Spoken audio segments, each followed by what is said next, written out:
everybody, it's Brendon. I want you to make sure you write the date in your journal or in your piece of paper or in your napkin, wherever you're writing, okay? I want you to write the date. I want you to write advanced emotional intelligence, because this is gonna be a changing day for how you manage your emotions, the emotions of other people, and how you really sense and feel this life. I'm gonna begin with just a few points about why I believe most people don't have more emotional intelligence, and why this topic isn't more valued in not only the greater world or our educational system or our political system or in some of our organizations around the world, or even some of our teams and some of our families. But I really believe that comes from just a few ideas here. Number one is the unfortunate reality that a lot of people think emotional intelligence is a, touchy-feely, oversharing, sense of vulnerable weakness stuff. And they don't realize emotional intelligence is the secret to better decision-making and better influence. It is the secret to overall mental health. It's the secret to mental strength, mental toughness, mental resilience. You want to be awesome in life and feel awesome. You want to care for others and set the tone and the energy of your culture or those that you lead and you serve. You need emotional intelligence, because emotional intelligence isn't just about how I feel. It's about tapping into a deeper understanding of what's happening in your biological system, what's happening neurobiologically, and what's happening in the social environment, so that you have greater mastery of it. Not just to be aware of your feelings, which is absolutely critical, but also to know the difference between emotions and feelings. To also know the difference of when someone is sad versus when they're discouraged. And knowing what to do with all of that. That's the power of emotional intelligence. So this is not just some I think what is happening in pop culture, people think emotional intelligence is just like, touchy-feely cotton candy hype stuff. No, it is literally the foundational principle of having a great life. You have to be more engaged, aware, and greater in your personal power related to your emotions, especially now. Can I get an amen on the first of the day, first of the month? I mean, it's like, these are difficult times. So we're gonna really dive deep into this, and we're gonna make it about mental toughness and mental resilience in this year, not just about touchy-feely. Second big thing is, I really believe the reason why most people aren't more emotionally strong, intelligent, resilient, is because there is this dynamic in our culture that is often avoid difficult feelings, avoid difficult conversations, avoid those times when we don't understand our feelings, so let's drown it out with, addiction, alcohol, distraction, Instagram, scrolling, whatever it is, right? It's like, oh, I don't feel good. You know what happens for a lot of people? They don't feel good about themselves or their relationships or their businesses or their teams or their life, so they pick up the phone and they go scrolling for life.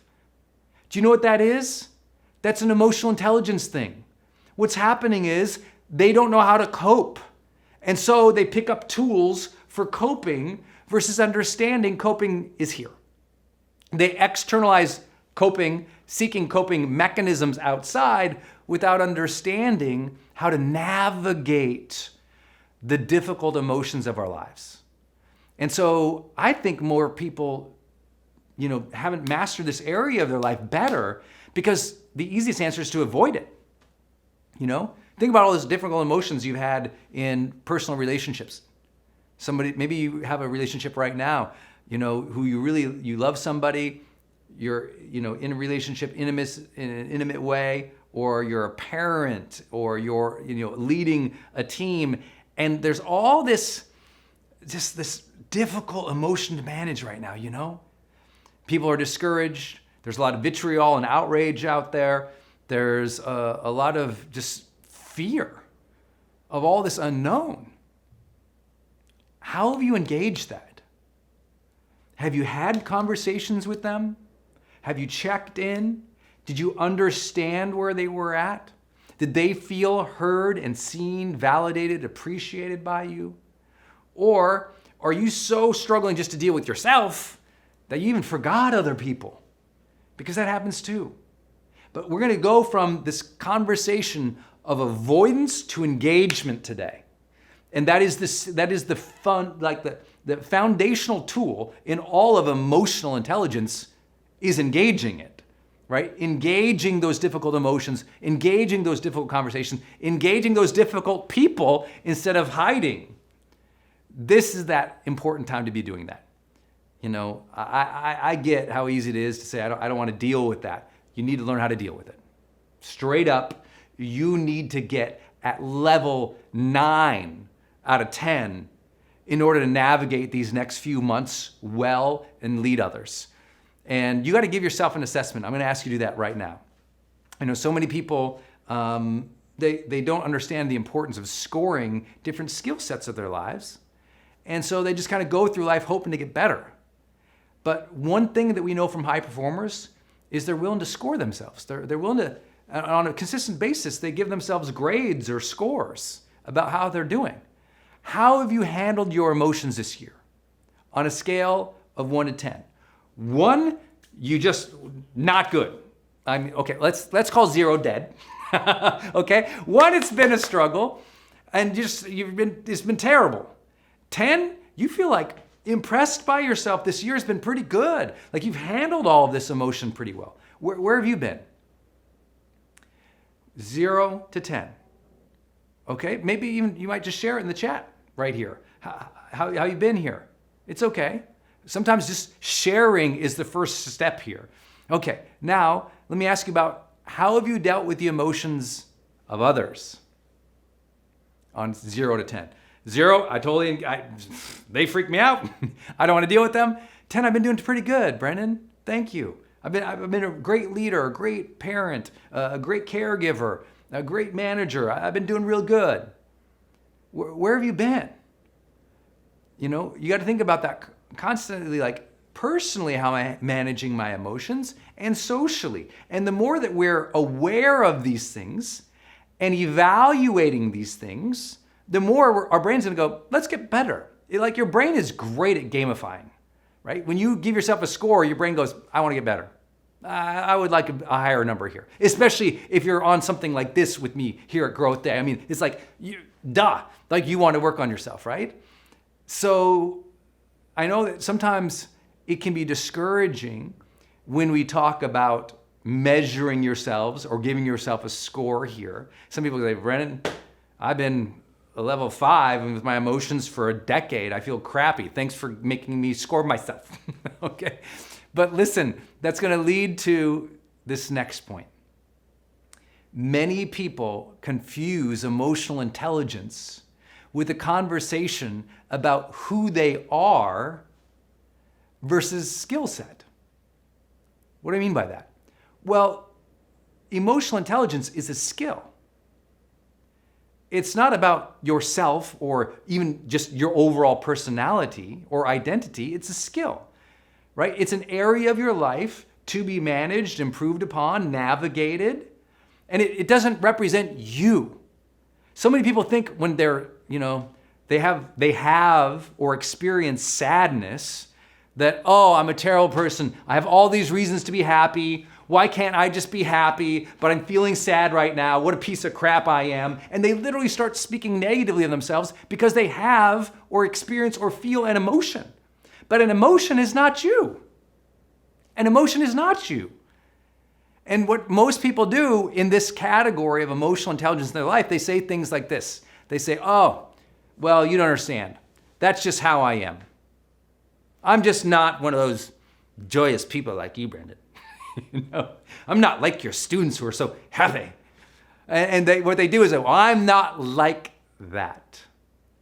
Thinking that managing your emotions, navigating your emotions, and activating a full suite of positive emotions in your life is related to their identity and who they are.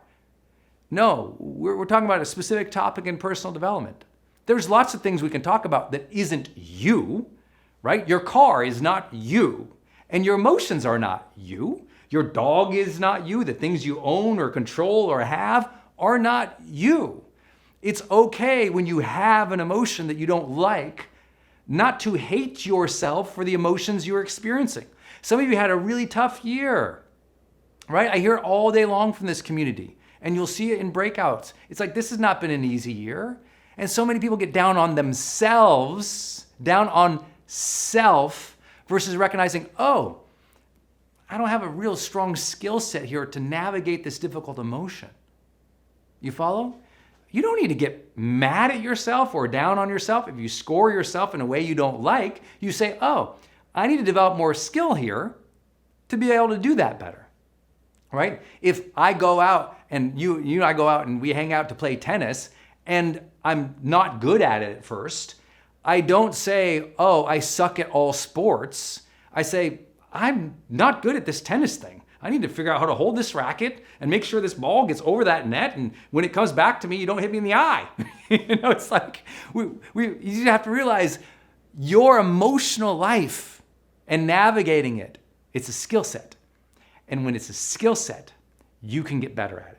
Obviously, that is why you're here. But I want to remind you of that, because I'm going to tell you right off the bat how good you are with emotional intelligence. Are you ready? Okay, some of you ain't going to like this. And I know you're all going to light up here in a minute here, but you might not like it. Your emotional intelligence is directly correlated with how hard you have been on yourself this year. Right? If you've been so hard on yourself this year, then this is a great session for you, because you need to develop greater emotional acuity, greater emotional strength, greater emotional resilience, greater emotional intelligence. Right? And if you've always been hard in your life, but you're like, no, but I understand my emotions. No. Because if you're constantly hard on yourself, that's coming up because of emotions. You feel an emotion you don't like. You take the emotion and you describe it to self. This is why you keep getting it wrong.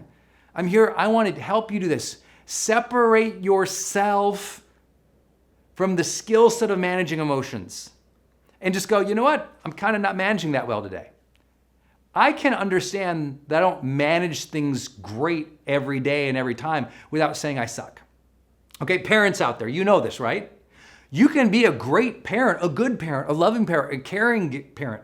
But sometimes when little Johnny or Sally or whoever comes in and you lose it, that moment in dealing with that child right there, it might not be your best, but it doesn't take away from the fact that you're a caring, giving parent, right? You don't take individual interactions with that child when it doesn't go right and globalize it into you're terrible. That's globalization and catastrophizing. You follow? Well, don't do that with your emotions either, right? Don't do that with your emotions. There's days, don't tell nobody, but Brendon Burchard, the Motivation Manifesto guy, which is currently the best-selling motivation text so far of this century, with motivation in the title, there's days I'm not motivated. That doesn't mean I'm like, oh, I'm a terrible person. Look how incongruent and awful I am. Oh my God. It's like, you know, I didn't manage my focus and my energy well today. I wasn't clear with my intentions. I didn't energize my mind and my body to get excited about my purpose. I didn't do the things that are necessary to summon and sustain the emotion I wanted.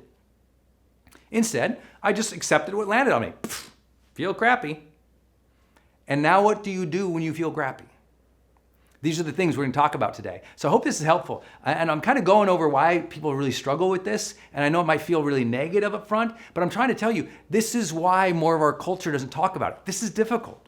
When I'm asking people to score themselves, they're like, what? How can you do that? Well, I'll share with you one last big idea about why I think people really struggle with this topic, is because they think the conversation about emotional intelligence is some way that like emotions are irrational or not as important. You know, it's some of those people who, quote unquote, feel way left-brained, or no, I'm more of an engineering mind, Brendon. Emotions don't get into my thinking process, you know? And they're more like They feel like emotions are irrational or not important or not a priority or are weak. When the reality is your wellness and your decision making and your interactions with others is predicated upon your ability to have holistic contemplation. What do I mean by that? You can't make a decision if you X out emotion. There's the logical and the emotional, and these things are always talking to each other. You can't separate them. And the more you try to separate them, the more life becomes miserable. Because what happens is you become an incredibly analytical person who doesn't feel anything. Or you become an incredibly feeling-oriented person who's not taking the time to think through things. And so consequences on either side aren't good. We want you to be incredibly holistic in your contemplation, your decision-making. And that means your whole body, mind, life comes into how you live and experience life. We want you fully activated, heart, mind, body, soul, to enjoy a great life. That's part of emotional intelligence, right? But we don't say that often, so people go, emotions. And it's like, oh, no. If you've been a person like, emotions, I bet your happiness meter is lower than you think it is. I bet if you took a life satisfaction score or you really contemplate about where you're at, you'd realize life should feel better. Do you know how many people I know and coach who they're so successful? I mean, they have it all and they're so smart and they're completely unfulfilled. They're unfulfilled. They're disengaged and they can't quite explain why. It's because they haven't been managing their emotions well. They haven't brought emotion into life. It's like they have relationships, but the relationships don't have pop and vibe and spirit and joy, right? It's like they do tasks every day, but they don't feel the day. And that's what I'm always sharing with you guys. It's about feeling the day. After you have everything you wanted in life, what do you want more of? You want to feel the day more. A sense of connection and meaning and fulfillment and satisfaction and intimacy and joy and vibe and pop, right? That's what we want. So emotions aren't something to crowd out. Emotions are something to navigate. Emotions are something to summon. Emotions are something to spark with others. And emotions are something to utilize to sense the wholeness and the beauty of life. Here we go, my friends. Hey, it's Brendon Burchard. We're going to dive deep into how do you gain some more emotional mastery in your life so you can handle those difficult times when you get frustrated, when you get down, we get like beat up and like chewed out and spit out by the world. What are you going to do to be your best self? That is the topic of today's conversation. That emotional masteries part, that emotional intelligence we hear so much about, that ability to handle the difficulties and challenges of life with grace or aplomb or being centered in the midst of all this chaos and turmoil. How do you be your best? That's the topic of today. We're talking about motivation at a deeper level maybe you haven't had with me before. The utmost, most important area of emotional mastery is mastering motivation. Now, when I say emotional mastery, you're like, wait, isn't motivation just a topic, an area? I'm like, no, motivation is an emotion, right? A motivation is a emotion that you feel a drive, a sense of hunger, a sense of want, and a sense of desire to make something happen. I believe motivation is one of the most important things we have to master in our total emotional sort of toolkit, right? Because if you can emotionally feel motivated every day, almost everything else can fall in line, right? If you're emotionally motivated to be a better mom, be a better caregiver, be a better parent, be a better lover, be a better entrepreneur, be a better business person, be a better contributor to the greater world, when there's a motivation pulling you forward, out of bed each day, into the office, into real life to be your best, then everything changes. When you lose motivation, you and I both know the loss of motivation is the first gate to suffering. You lose motivation. Now you don't feel like doing anything. You don't feel like doing anything, you don't work out. You don't feel like working out, you don't feel like doing anything. You don't feel like doing anything, you don't want to do your goals. Don't feel like doing your goals, feel unfulfilled. Feel unfulfilled, feel unsatisfied. Feel unsatisfied, feel like life is meaningless. It is a slippery slope when you lose motivation. But the issue is no one has motivation 24/7 all the time. Motivation is an emotion you learn to cultivate by using your mind, your body, your greater consciousness to ensure that you feel that pull of purpose, that you feel that energy inside that says, I want to create, I want to contribute, I want to be my best self, I want to connect with people.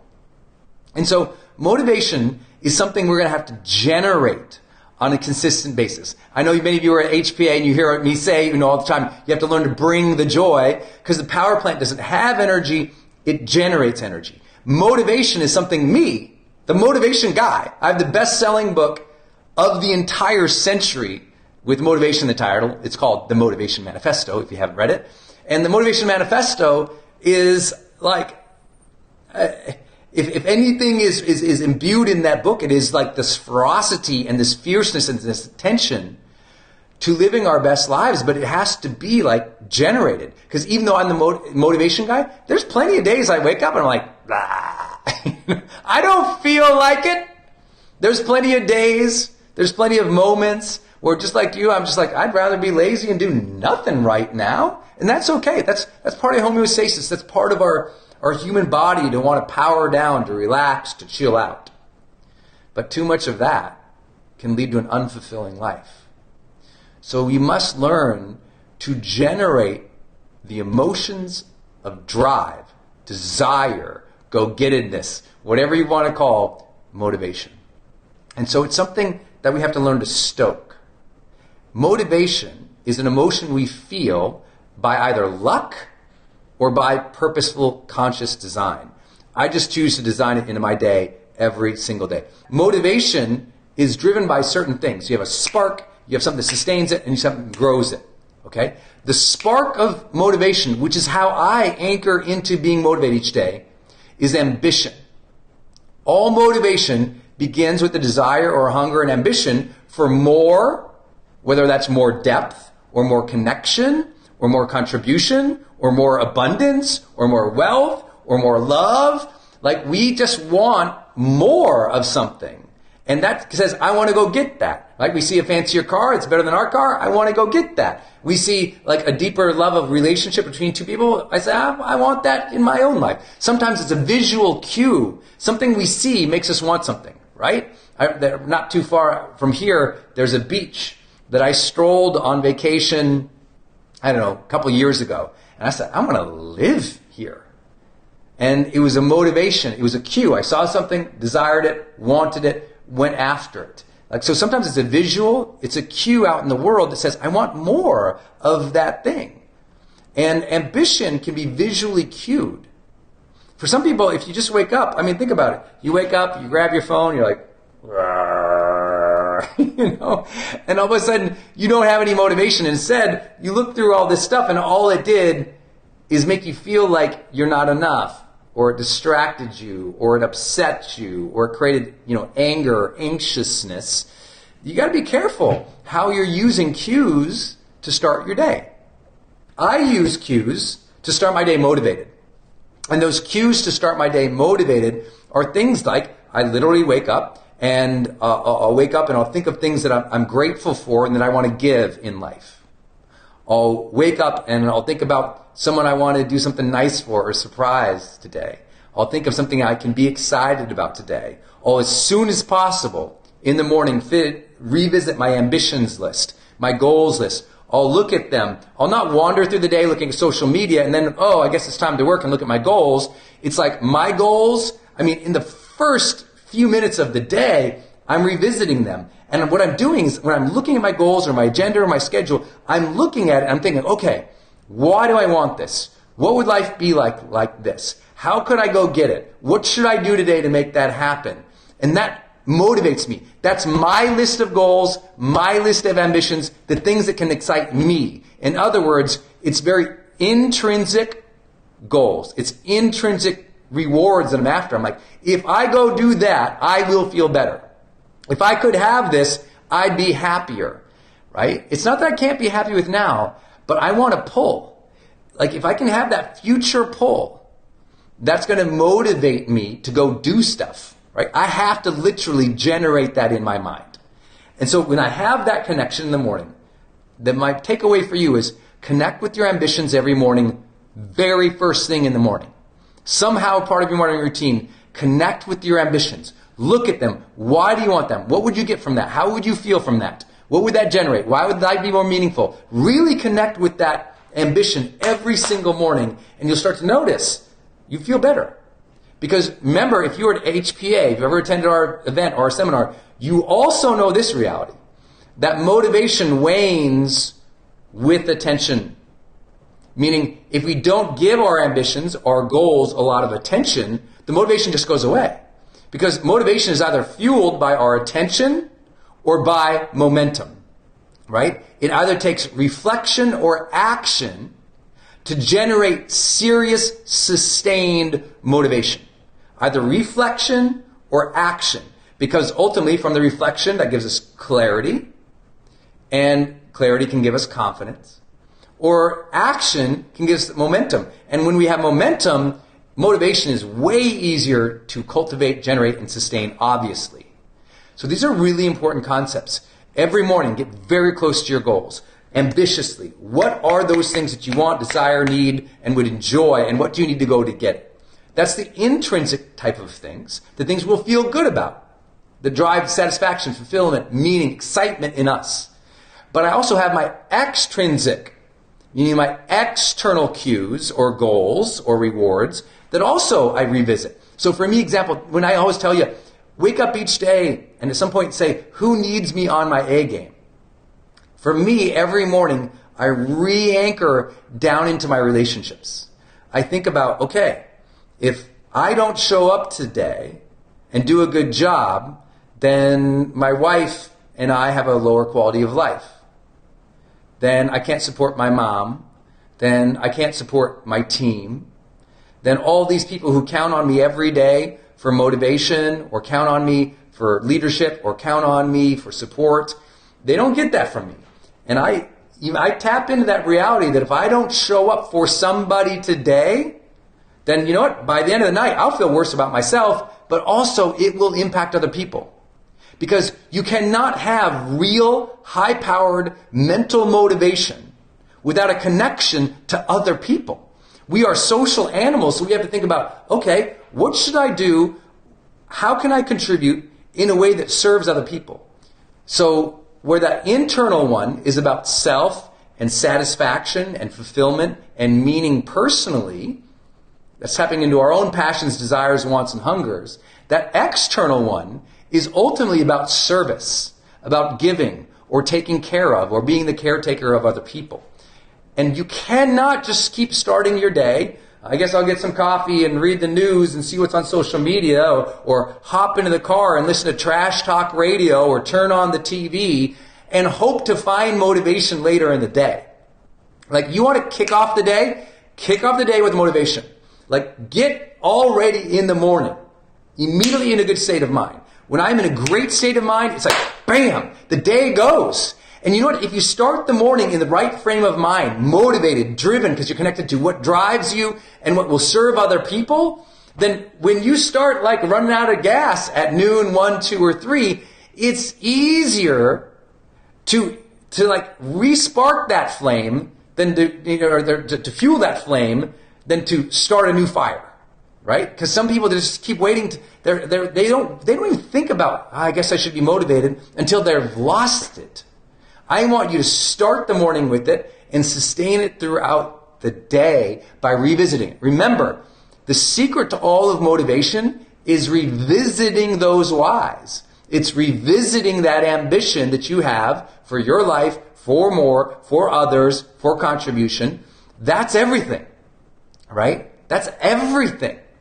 And if you get away from that too many days, too many weeks, too many months, I'm just here to tell you, you're really going to struggle. So I hope that helps. Every morning, everybody, every single morning, I really want you to connect with that. Okay, What am I motivated? What am I driven by? And that's going to really, I can't explain how much that's going to help you. You will feel it and you will know it if you will do it every morning. Okay? Motivation starts in the morning, but it's also sustained by that morning frame of mind. So that's really key. That's the first idea behind motivation. Connect with your ambitions first thing every single day. Give attention to that every single day.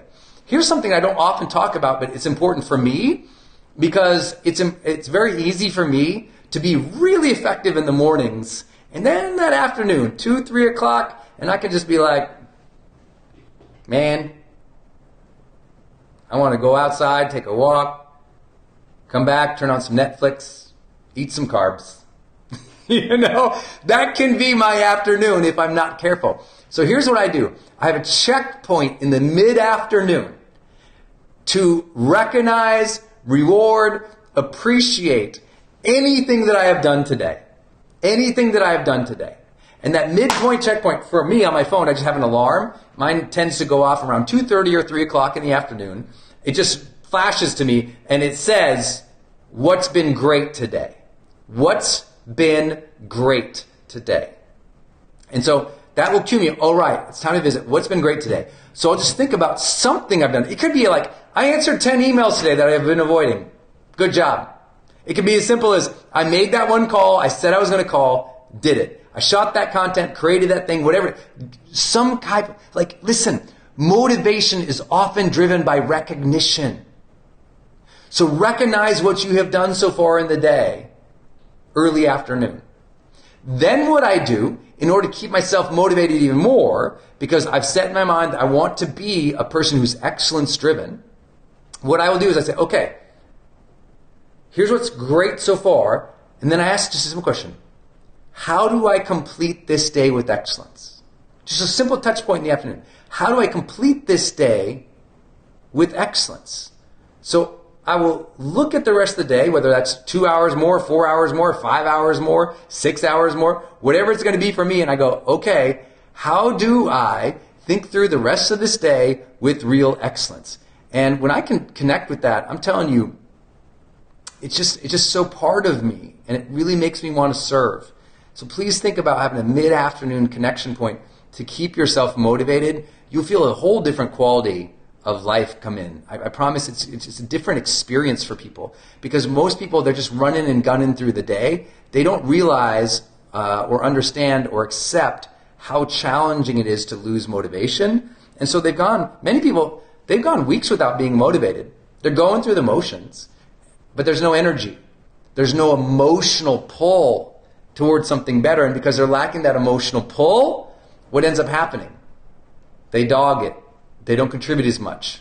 They react and sort of create, and all of a sudden a couple of weeks later, they're like, I don't know why I'm so unfulfilled. Well, no duh, you're so unfulfilled because you haven't been tapping into that emotion of motivation. When we lack motivation, it is a slippery slope to suffering. So please recognize that you must cultivate more motivation. What else can you do? Well, I'll tell you, it's like ambition, attention to those ambitions, effort towards those things. I think all of that is really, really, really clear. But I also really believe that a lot of motivation is simply lost because of fatigue. So let's say you're doing all those things, but you're wiped out. You're tired. Like, a lot of motivation really rests on how you feel physically. If you feel lethargic, you feel tired, you have the flu, it's harder to be more motivated. You can still do it by doing what I've talked about. Re-cue yourself, reconnect with those things. But health-wise, it's really critical for you to say, okay, if I want to be motivated long-term, I need to feel greater levels of mobility and energy in my body. So if you ever hung out around me, I'm constantly bouncing and moving and breathing. And if you've been with me at HPA, you see some of these practices, this breath work that I do, that I'm activating and opening up my body so that my body says, let's go, versus, right? So my body's not like, oh, I ate this terrible thing. Instead, my body says, I feel refueled. I feel ready to go. Let's go. So I manage my sleep, my diet, my health in ways that support my mental clarity and energy. And I know that, like, sometimes people think motivation is just a mental game. I'm like, yes, but your mind and your body are connected. If your body is lethargic, so is your mind, right? That brain-body connection is real, y'all. And I know you know that. You've been sick, you've been tired, there's times when you've been out of shape, you feel terrible. So I'm here to encourage you, as I always do. If every single month in High Performance, I have to cheer you on to get in better health, to prioritize your health, to sleep good, to eat well, to move. If I have to do that every single month, I will do that. I will be your champion. I will cheer you on. I want you in excellent health this year. So please hear me cheer that on every single month, because I just know I get you in better health. I get you in better mental health. We get you in better mental health, it's easier to sustain that fire and that drive, that purpose, that motivation. That thing will bring you satisfaction, joy, and meaning. I know you guys get this, but I want to fire you up today. Like, this is something you must fire up on your own. This will be fleeting. Of course it's fleeting if you never look at it. I tell you all the time, no wonder you're not motivated. You haven't thought about what motivates you in 3 days.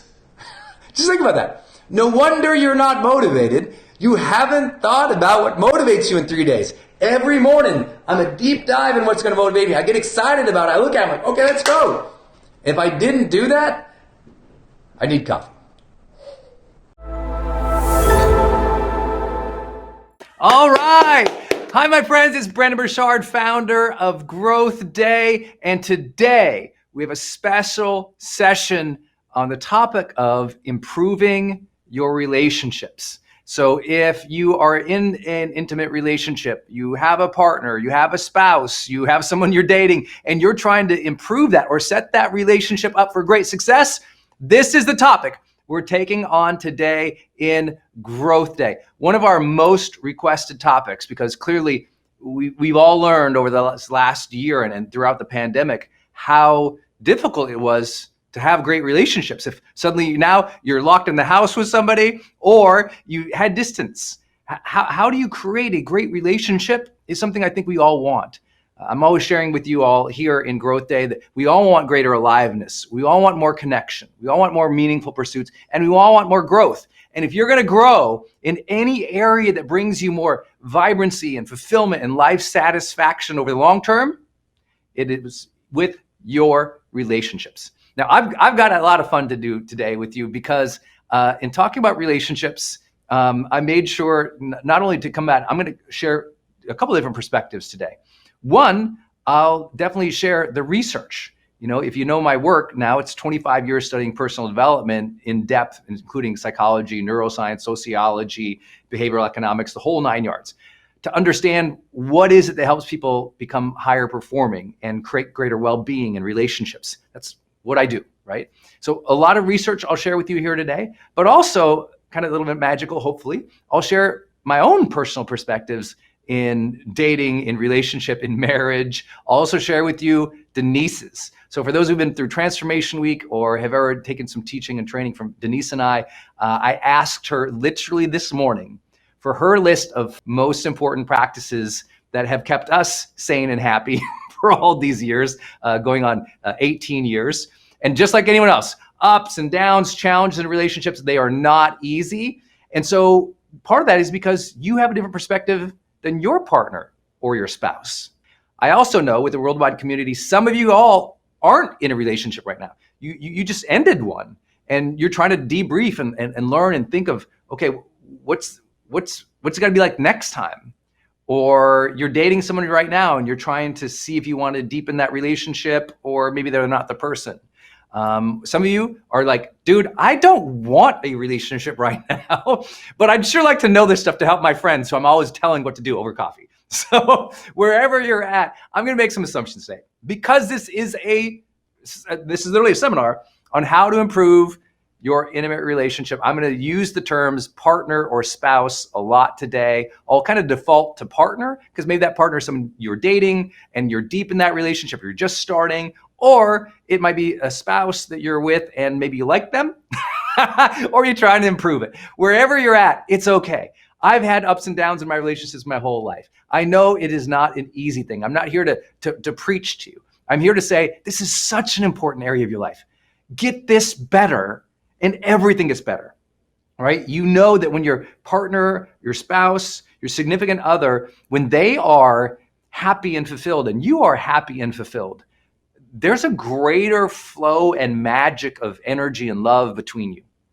And so it's always about, okay, let me own my stuff and let me help this person in my relationship. Let me support them and cheer them on too.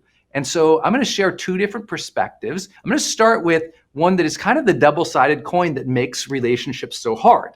And that is simple rules that you already know, right? And I hope today a lot of what I share is common sense, but we all know it's not always common practice. And that's why so many relationships fall apart. So simple one, first double-sided coin. We all know these two rules, right? One is put the relationship first, right? We all heard that before. And this is Denise's, I'm going to combine two of hers together right here. One is put the relationship first. But the flip side of that coin is you must grow and be independent and be striving to be your best in and outside of the relationship. Otherwise, if you aren't growing, the relationship becomes stagnant. And so it's interesting. That's that interdependence, independence thing that makes all these relationships so dang hard, right? Is because, yes, you want to pour yourself into your partner and your spouse and support them and cheer them on and make decisions just for the relationship. And we all have the individual spirit that wants to manifest and reach our own full potential. And how do we do those two things in union and alignment? We're going to talk a lot about that today. Our first teaching today is that simple understanding there's two sides of a coin in a relationship. There's relationship first, and there is grow and reach your potential independently as well. That interdependence, independence. You must recognize the push and the pull of that and be attentive to that at all times to have a great relationship. I would argue that almost 90% of conflicts in relationships are actually not about who cleaned, the kitchen. It's not about, the finances or this kid didn't do that in the household. No, what it usually tends to be is a push and a pull between interdependence and independence, and the couple's not understanding that duality and not mitigating for that duality. And so one person's like, relationship first, we should do everything together. We should be on the same page. It should be perfect together. And relationship first also, though, means, hey, when you're making decisions about your life, make it please in the context that we have chosen to live life together. Who's ever had a relationship where the person was completely oblivious to this idea of make the relationship first, right? It was probably miserable for you. It was like, this person doesn't prioritize us. And I believe that one thing has really helped us, me and Denise in our relationship, is honestly, she defaults to that.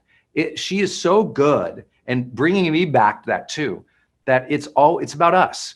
We plan together. We have to have the journey together. Don't just go do these things. Think about how does that impact us, our life, our family. And she's really just good at that.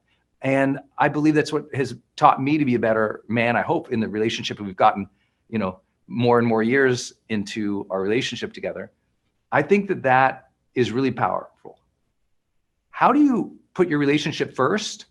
You always make decisions within the context of realizing you're in a relationship together. Like obvious, right? And it doesn't mean you can't have independent decisions.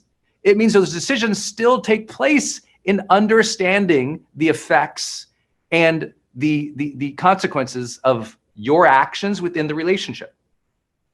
When we forget there's consequences of our actions within a relationship, the relationship inevitably becomes something separate than us.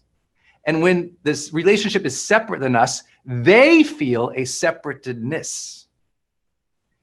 And the more your partner feels a separateness in the relationship, the more that relationship struggles. This is why you hear people say, make decisions together, plan together, know what you're both working on together. That's the idea of relationship first. It's, right, I have a life partner. That means I do life with my partner. So when I plan things in my life, I think about my partner.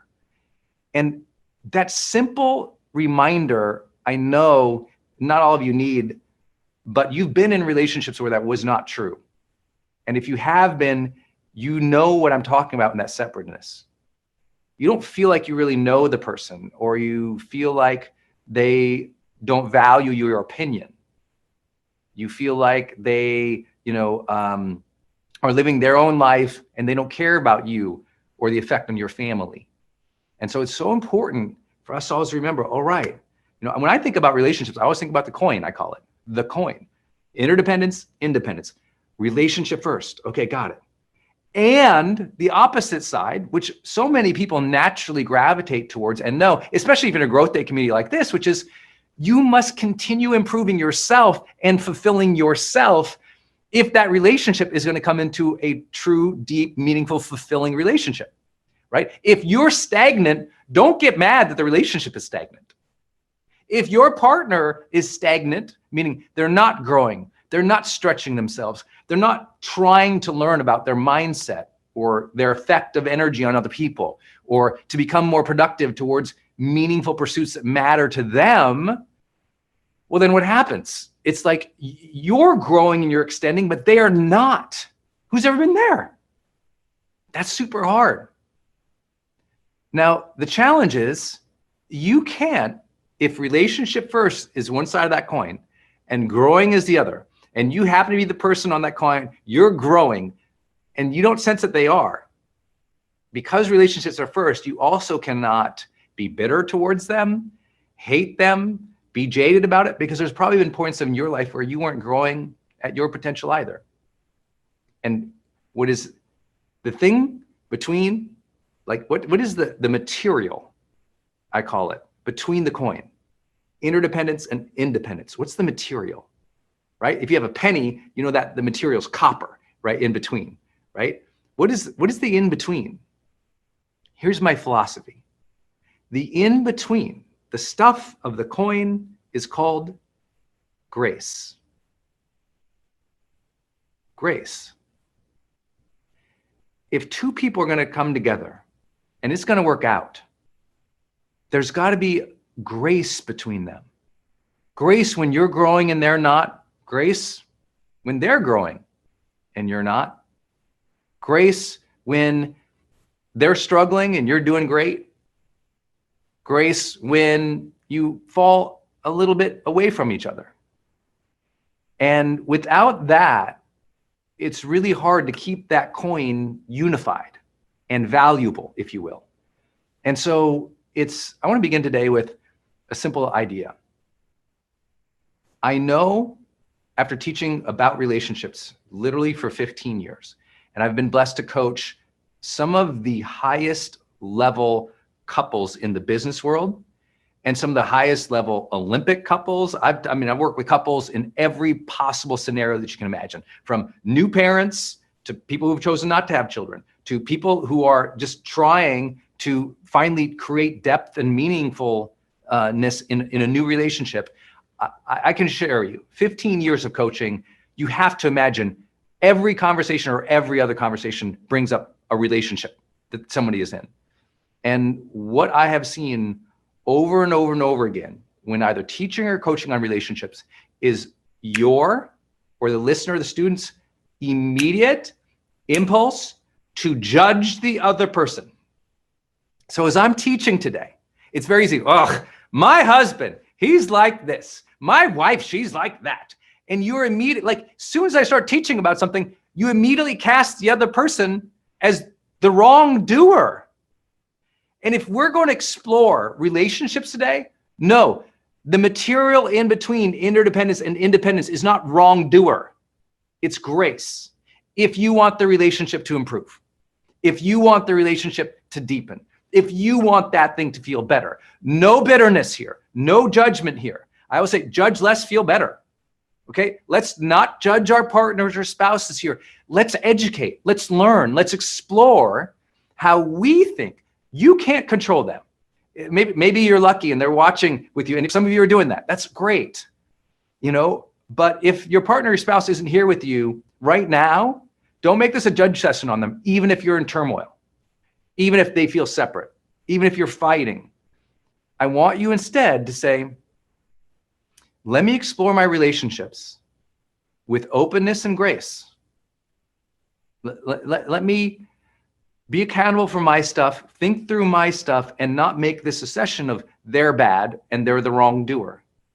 Because I promise you, as soon as you make your partner or spouse the wrongdoer, life gets hard. That relationship struggles. And so I want to start with laying this idea onto you of the coin. Interdependence, independence. Relationship first, grow so you don't stagnate. And as you have that difficult duality sometimes, in between, what makes a relationship work is grace. That means understanding, compassion, forgiveness, openness to the other and their life amid your relationship. I hope that helps. That's the first idea, the coin. The coin, man, the coin. Second big idea, and this is what, I'll come into this perspective of the first thing I would say to someone once they get that, which you always keep front of mind. You in a relationship, you are co-creating the future together. When relationship is difficult, what happens is we are judging the past, or we are feeling upset about the current thing. And what happens is sometimes in relationships, they took the eye off the ball that, oh, we're building a life together. We are co-creating a future in which we are both happy, fulfilled, cared for, loved, excited. It won't be perfect, but it will be better than today. That's what we're doing. We're building our ideal future today, even when it sucked today because the kids, did this all over the house and this finance situation over here, and I'm having this trouble and she doesn't understand or he doesn't understand. And you're in that place where they don't get it. Oh my God. Okay. This is a time to reorient and be like, oh, right. I'm not here to be angry about the past. I'm not here to be upset about right now. It's like, oh, we're on a project together, building the future. It's so funny how people sometimes have some complete behavior that is different at work than at home. And obviously these are two different things. But so many people, if they're at work and they're working on a project, they have to deliver something amazing to a client, right? They collaborate, and if there's a problem, they solve it, they move on, and it's kind of like solve, move on, because what are we trying to do? We're trying to deliver this thing. You're trying to deliver a future for you and your family together. You're trying to co-create something that is better and more beautiful than you could even imagine now. I've been very lucky to do hospice work in my life and be with people and their families at the end of their lives. And you and I both know that in those moments towards the end, relationships really matter. And I've been with couples in those last days and moments. And the beauty of a couple that has built a good life together in those last moments, it's incomparable. It's the solace, the peace, the reverence for life that happens when a couple built a good life together and they get to be together or support each other in their last weeks or months or years of life. It's really an incredible sight to behold. It's very humbling. It's very humbling. It was always a reminder to me, is like, they built a good life. So at the end, they're handling this well. They feel fulfilled and grateful to have had each other. It's really, if you haven't been with people towards the end, it's super hard to explain because it's so magical. It's also so rare because very few people remember, oh, we're building this life together. You know, I've officiated some weddings with some friends, and oh my gosh, I've been to so many weddings, I can't even count. And I always try to think about the couple in the future. What are they going to be like? What do they desire? What's the win for them on either side of that coin? What does it look like in the future? Maybe today, if you've been struggling in a relationship or you came out of one and things just weren't good, maybe today is that day you go into your journal and GrowthDay and you actually spend 20 minutes, 30 minutes, an hour writing about what would be that future relationship that you want or you're willing to create with your partner, your spouse, or somebody new in the future. What does that look like? Because you're co-creating the future together. That's so powerful. You know, I think of some of my favorite times in my relationship with Denise, and it would be times when we were, you know, we were working to you know, we had separate careers, but we were like on the same page because we're going to go, you know, buy this dream house, and she's going to design it, and I'm going to, you know, do these parts and we're going to take on this project together to move somewhere or to start this thing or to open this business or to try this new adventure. And it's like this future oriented thing. Maybe you have that in your own life and your spouse, your partner, when you're going to go on vacation and you plan the vacation a little bit together and you both kind of get excited about it together, because having a compelling future about your relationship, that opens the heart. When you see nothing but a dead end and an awful day again tomorrow and the next day and the month after that, you and I both know how bad that feels. And so we must, no matter how difficult it is, reorient ourselves to an idyllic future together and do the hard work to get there. It's not just about co-creating the future, though. My related point here is we're co-creating the future and we are co-creating energy together. One of my favorite questions in mediation. So mediation usually means, in my world, that there's two partners or two parties and they're fighting and they can't resolve their stuff. So I'm brought in to help them work through stuff, right? And I spent a lot of my college years and grad school years doing this. And so I would see, you know, all these examples of where people were really, they thought they were fighting about content, but the really issue was, it was the process and the energy that they were fighting about. It wasn't about the kids or the finances or that thing she did or he did. It was really about the energy they were feeling then. So I would always love to ask them, literally my first couple questions to a couple is, tell me about the energy you two create together. When you're alone, what's the energy of the house? When you're on a trip, what's the energy between you? When you're out with friends, what's the energy?